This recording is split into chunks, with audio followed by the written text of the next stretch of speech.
வணக்கம் and welcome to top 10 stories. நான் உங்கள் யமுனாகிரி. உண்மையில் ஒருவருக்கு தகுதி இருந்து ஒரு பொருள் கிடைச்சா அதோட பலனை நாம் அனுபவிக்கலாம். ஆனால் நமக்கு தகுதி இல்லாத ஒன்றை பொய் சொல்லியாவது பெறணும் அப்படின்னு நினைக்கிறது சரியா? அப்படி நினைத்த ஒரு முனிவர் அடைந்தது என்ன என்பதை சொல்லும் ஒரு குட்டி கதையை தான் நாம் இன்னைக்கு பதிவில் பார்க்க போகிறோம். அழியாத பேரும் புகழும் பெற்ற இன்றைய காலத்தில் நம்ம வாரணாசி அப்படின்னு அழைக்கக்கூடிய காசி மாநகரத்தை ஆண்ட அரசன் தான் பிரம்மதத்தன். அவருடைய பொன்னான ஆட்சிக்கு கீழே மக்கள் அனைவரும் சுபிட்சமாக இருந்தாங்க. இவருடைய அந்த ராஜசபையில் மதிக்கூர்மையுடைய அமைச்சர்களும் அனுபவமிக்க ராஜகுருக்களும் இருந்தாங்க. அரசனான பிரம்மதத்தன் ஒவ்வொரு வருஷமும் திருவிழா ஒன்று பிரம்மாண்டமாக நடத்துறது வழக்கம். இந்த திருவிழாவில் அனைத்து தேசத்திலிருந்தும் அனைத்து விதமான மக்களும் பங்கேற்பாங்க. ஒரு சமயம் இது போன்று ஊரே திருவிழா குளம் பூண்டு பிரம்மாண்டமாக நடந்துட்டு இருந்தது. தேவலோகவாசியான தேவகுமாரர்கள் நிறைய பேர் இந்த காசி மாநகரை நோக்கி வந்த வண்ணம் இருந்தாங்க. குறிப்பாக ஒரு 4-5 தேவகுமாரர்களை சுற்றியும் மக்கள் கூட்டம். என்னதான் அவங்க கிட்ட சிறப்பாக இருக்குது அப்படின்னு பார்த்தா அவங்களோட முகத்தின் அழகு ஒருவரை மிஞ்சும் அளவிற்கு இருக்கான்னு பார்த்தா அதுவும் இல்லை. வேறு என்ன, அவர்களின் ஆடைகள் உயர்தரமாக இருந்ததா? அதுவும் இல்லை.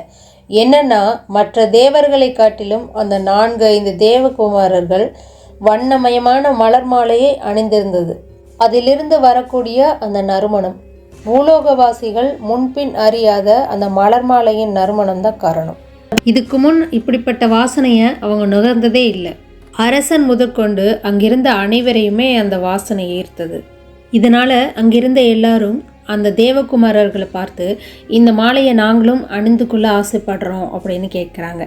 இதை கேட்ட தேவகுமாரர்களில் ஒருவர் முன்னாடி வந்து, பூலோகவாசிகளே, நான் சொல்வதை கொஞ்சம் கவனமாக கேளுங்கள். கக்காரு என்ற கற்பக விருட்சத்தின் மலர் மாலைகளால் தொடுக்கப்பட்டது இந்த பூமாலை. இதற்கு நிறைய சக்திகள் உண்டு. மகிமை வாய்ந்த இந்த மலர் மாலை ஒருபோதும் வாடாது, வாசனையும் போகாது. ஆனால் இதை அணிந்து கொள்ள சில தகுதிகள் இருக்க வேண்டும். அது இருப்பவரால் மட்டுமே இந்த மாலையை அணிந்து கொள்ள முடியும் அப்படின்னு சொல்கிறாரு. இதை கேட்ட அந்த மக்கள் எல்லோரும் ஒருமித்த குரலில் அது என்ன தகுதின்னு சொல்லுங்க அப்படின்னு கேட்குறாங்க. உடனே அந்த தேவகுமாரர் சொல்கிறாரு, தீய இயல்புகள் உடையவர்கள், இழிவான சிந்தனையும் இழிவான செயல்களையும் செய்பவர் இந்த மாலைக்கு தகுதியானவர்கள் கிடையாது அப்படின்னு அந்த தேவகுமாரர் சொல்ல, அது வரைக்கும் மாலைக்காக சத்தம் போட்டுட்டு இருந்தவங்க யாரும் முன்னாடி வரவே இல்லை. எல்லாரும் அமைதியாக அப்படியே பின்தங்க ஆரம்பித்தாங்க.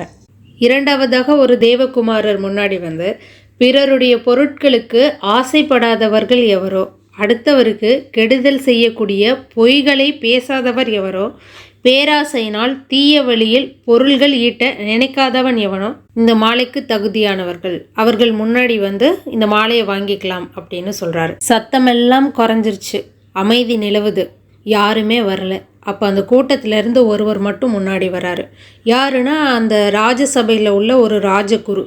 எல்லோர் முன்னிலையிலும் வந்து எனக்கு அந்த தகுதி இருக்குது அப்படின்னு சொல்லி அந்த மாலையை வாங்கிக்கிறாரு.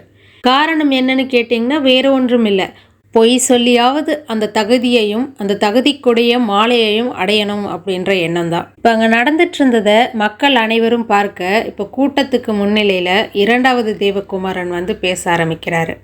யாருக்கு எந்த சூழ்நிலையிலும் திடமான அறிவும் மனமும் இருக்கிறதோ, யாருக்கு நல்ல காரியங்களில் அசைக்க முடியாத ஈடுபாடு உள்ளதோ, அரிய வகை நல்ல பொருட்களை தான் மட்டுமே அடைய வேண்டும் என விரும்பாதவர் யாரோ அவர்கள் முன் வந்து இந்த மாலையை பெற்றுக்கொள்ளலாம் அப்படின்னு சொல்கிறாரு. இப்போவும் மக்கள் யாருமே வரலை. துணிந்து பொய் சொல்லி அந்த ராஜகுருவே அந்த மாலையையும் வாங்கிக்கிறாரு. இப்போ மூன்றாவதாக உள்ள தேவகுமாரர் வந்து சொல்கிறாரு, அறநெறியில் பொருள் சேர்க்கணும், ஆடம்பர பொருட்களுக்கு அடிமையாக கூடாது, வெற்றி அடைந்தாலும் கர்வம் வரக்கூடாது, அப்படிப்பட்டவர் எவரோ அவர் முன்னுக்கு வந்து இந்த மாலையை வாங்கிக்கலாம் அப்படின்னு சொல்கிறாரு. அந்த ராஜகுருவே தனக்கு தகுதி இருக்கிறதா சொல்லி அந்த மாலையும் பெற்றுக்கொள்கிறார். மீண்டும் மக்களின் முன்னிலையில் நான்காவதாக ஒரு தேவகுமாரர் வந்து சொல்கிறாரு, சான்றோர்களை நிந்திக்காதவர் எவரோ, புறம் பேசி மற்றவரை இழிவுபடுத்தாதவர் எவரோ இந்த மாலையை பெறக்கூடிய தகுதி அவர்களுக்கு உண்டு. அவர் துணிந்து முன் வந்து இந்த மாலையை பெற்றுக்கொள்ளலாம் அப்படின்னு சொல்கிறாரு. சிறிதும் தயக்கம் இல்லாமல் இதையும் அந்த ராஜகுருவே தனக்கு தகுதி இருக்கிறதா சொல்லி வாங்கிக் கொள்கிறார். நாம் செய்யக்கூடிய தவறுகள் மற்றவருக்கு தெரியாமல் இருக்கலாம், நமக்கு தெரியாமல் இருக்குமா? தனக்கு தகுதி இல்லைன்னு தெரிஞ்சும் பொய் சொல்லி அந்த மலர் மாலையை வாங்கின ராஜகுருக்கு என்ன ஆச்சுன்னு பார்க்கலாமா? திருவிழா நல்லபடியாக முடிஞ்சது. அங்கிருந்த மக்கள் அனைவரும் கலைந்து போக தேவகுமாரர்களும் மேல்நோகம் நோக்கி புறப்பட்டாங்க. நல்லபடியாகவே அன்றைய நாளும் முடிந்தது. மறுநாள் காலையில் அரசவைக்கு வந்த அந்த ராஜகுரு மிகுந்த மனவேதனையுடனும் உடல் உபாதையுடனும் வராரு. என்னன்னு பார்த்தீங்கன்னா, அந்த மலர் மாலை எல்லாம் வாடி போயிருந்தது. வாசனை தரக்கூடிய மலர் மாலை இப்போது கடுமையான தலைவலியை தரக்கூடிய ஒரு துர்மணத்தை வீசுது. இதனால் அந்த ராஜகுருக்கு உடல் அசதி, கடுமையான தலைவலியும் வந்துடுது. அரசவைக்கு வந்த அந்த ராஜகுரு அரசரை பார்த்து, நான் செய்தது தவறுதான் சொல்லி மன்னிப்பு கேட்கிறாரு. ராஜாவும் வேற வழி இல்லாமல் மீண்டும் ஒரு முறை திருவிழாவுக்கு ஏற்பாடு செய்கிறாரு. அந்த தேவகுமாரர்களும் வர்றாங்க. அவர்களோட காலில் விழுந்து இந்த ராஜகுரு மன்னிப்பு கேட்கிறாரு. தேவகுமாரர்களும் ராஜகுரு கழுத்திலிருந்து அந்த மாலையை எடுக்க மீண்டும் அந்த மலர் மாலை புத்தொளி வீசி மனம் வீச ஆரம்பிக்குது.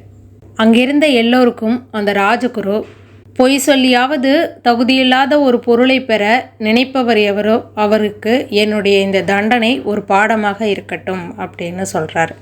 இது அவர்களுக்கு மட்டும் இல்லை, நம்ம எல்லோருக்கும் பொருந்தும். நம்ம தகுதிக்கு மேலே உள்ள ஒரு பொருள் மேலே உங்களுக்கு ஆசை வந்ததுன்னா அந்த பொருளை விடுறீங்களோ இல்லையோ, உங்கள் தகுதியை நீங்கள் இழந்துடாதீங்க. உங்கள் தகுதியை வளர்த்துக்கிறதுக்கான வழியை தேடுங்கன்னு சொல்லி இந்த காணொலியை நான் முடிச்சுக்கிறேன். மீண்டும் இது போன்ற பதிவில் சந்திக்கும் வரை உங்களிடமிருந்து விடைபெறுவது உங்கள் யமுனாகிரி. நன்றி, வணக்கம்.